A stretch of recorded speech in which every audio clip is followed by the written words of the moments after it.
even. Bob Benoit with a strike up can take a 10-pin lead. He's on the right lane. He's bowling Robert Lawrence.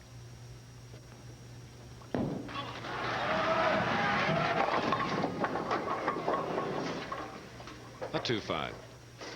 Bob Benoit in his 2 games has had trouble after the little delay. As you see how he got to the top position or second place position, you see the ball sliding by. That's that camera angle, and you see that plastic shield back there that the camera is shooting through. I think that was what helped Robert Lawrence make the 210. So gives a good shot. And a little help. All right.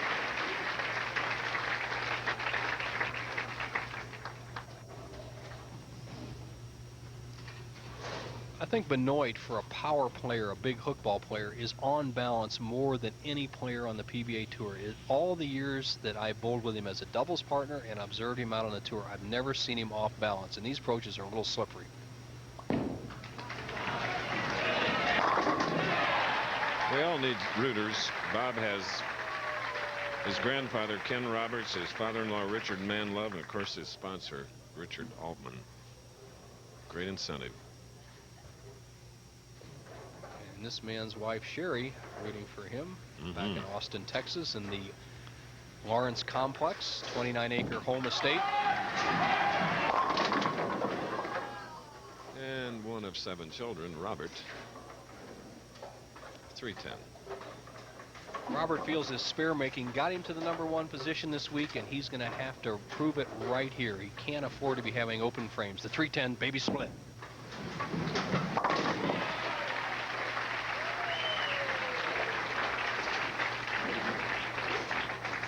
Tournament leader Robert Lawrence has had little success at Bowl El Paso until this week, that is.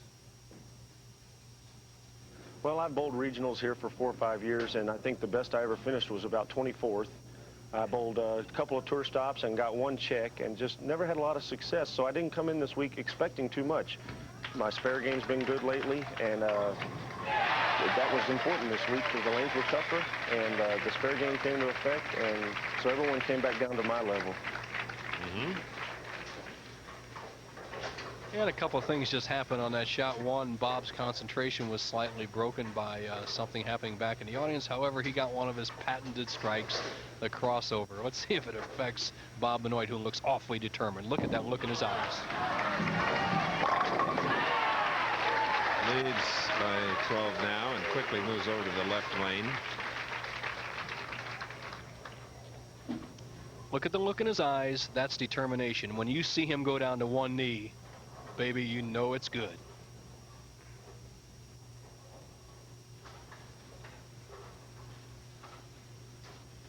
Scoreboard tells the story. Benoit leads by 12, but as we've seen so far today, anything can happen.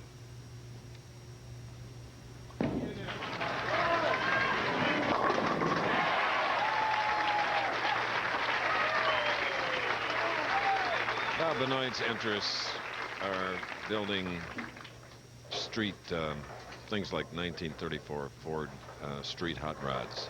Here's a man that collects everything Roger Clemens, who pitched at Bob's favorite university, University of Texas, Boston Red Sox. He has over 100 cards on Clemens.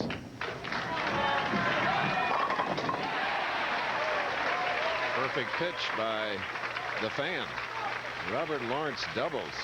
I'll give Robert Lawrence credit, not only being one of the best players out here. He's a $100,000 a year player out here, but he made a $100,000 player shot that last time. He has struggled on this right-hand lane. He went up there and just with a good follow-through, a lot of confidence, waited for the ball, stayed in balance, put down a great shot, and he's put himself in position right now where he can cut Benoit's lead to just 2 pins, 8th frame.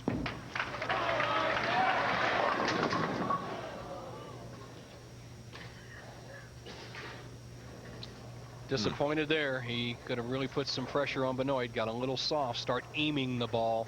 Once again, leaves the 310 baby split. He converted the 210 1 frame, and all he has to do is make the 310 just like that. Ball deflecting off the 3 into the 10. Yep. Well, he converted the 210 in the 3rd, the baby split in the 5th. However, his undoing right now has been the baby split in the 8th. Just a little too much of the 3-pin. This is where you win titles. Bob Benoit hasn't been in this position in a couple of years to really nail one down. He's in that position now. He can't back off.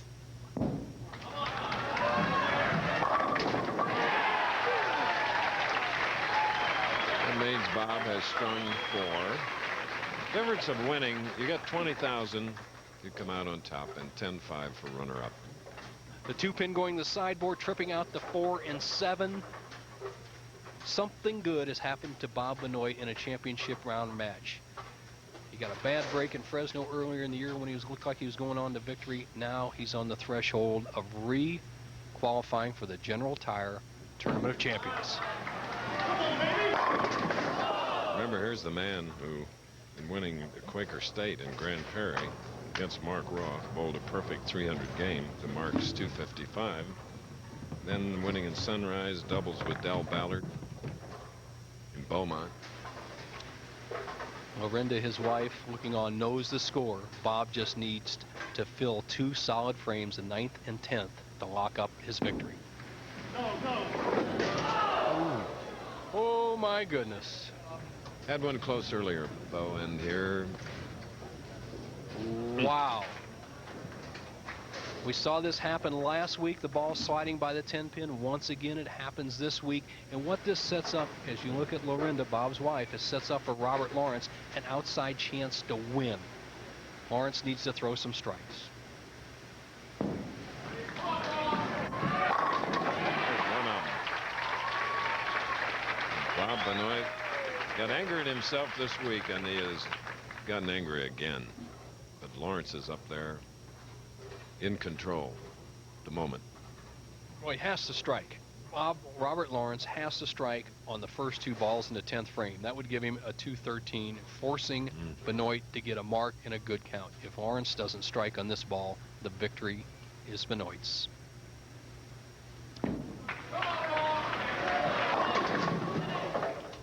Bob Benoit is back in the Tournament of Champions. And Bob Benoit with his 4th title.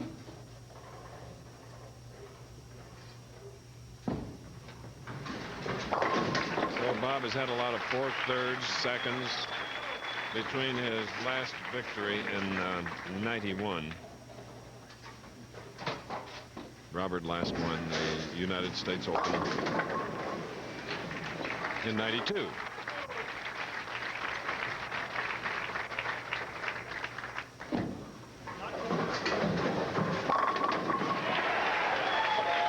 Robert Lawrence bowling a 191.